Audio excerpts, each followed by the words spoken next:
Hey, how's it going, everybody? Mike Weber here. Today, let's do a little recap of some of the bigger things that happened in the Los Angeles real estate market for the year end of 2021.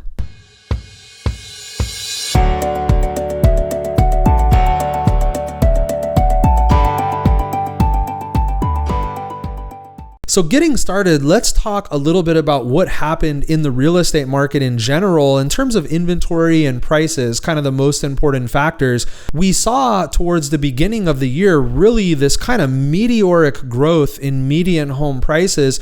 For the first 6 months of the year or so, we were up over 20% year over year, and it looked like the market was just going to end up at the moon in a very short time. And then, as many of you know from watching my market update videos on the channel, those home prices started to kind of taper off, and we ended up finishing the year probably up maybe a little over 10% or thereabouts for Los Angeles County as a whole. So a lot of those gains kind of slowed down. We started to see those prices start slipping in a lot of areas as the year ended up progressing. Now, inventory, on the other hand, was a trend that stayed the same. And what I mean by that is that we started the year with very little inventory and we ended the year with almost no inventory at all. So inventory is one of those things that just kept on falling and falling. And we've been kind of hovering in this absolute historic low zone of inventory with almost just nothing on the market, nothing available. And that's probably happening for a combination of different reasons.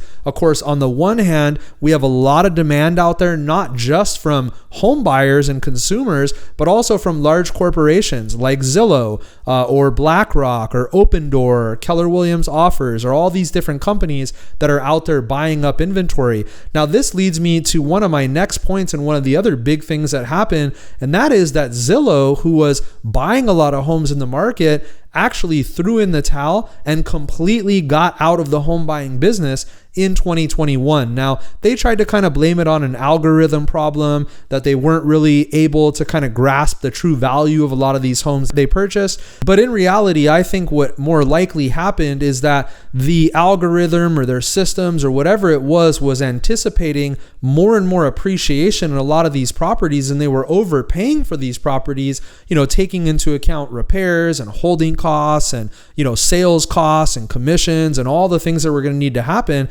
And so, as many of you know, it turned out that they were upside down on a large percentage of their portfolio in a lot of different markets. And so they literally just said, we're done. We're getting out of the home buying business permanently. They said it was too difficult to ascertain the value of different homes in different areas using an algorithm or a computer system or whatever, which is obviously something that real estate agents like myself have a lot of experience with, knowing kind of the subtleties, property to property, even in the same area, and how much those subtleties can affect the value of a home. Now, another thing that happened in 2021 was kind of something I anticipated, and that was kind of the kicking the can down the road of the eviction moratoria, which also is another contributor to the low inventory that we've been experiencing. So again, each county and different cities have done kind of something a little bit different, but for the most part, most places ended up pushing that into 2022. And of course, it might get extended even further. So you have a lot of landlords out there that have tenants that maybe stop paying their rent or only paying partial rent. And for that reason, a lot of those properties are not being listed, or they're going to be much harder to sell if they are getting listed. So that certainly has been limiting some of the supply of inventory as well. Another big thing that happened in 2021 were 2 Senate bills that were passed for the state of California that are going to allow a lot more property development in single family residential areas. In some cases, multiple homes on what was previously only zoned as a single family lot, or in some cases, a splitting of a lot, which will then again allow, one or more different homes or units to be built on those split lots.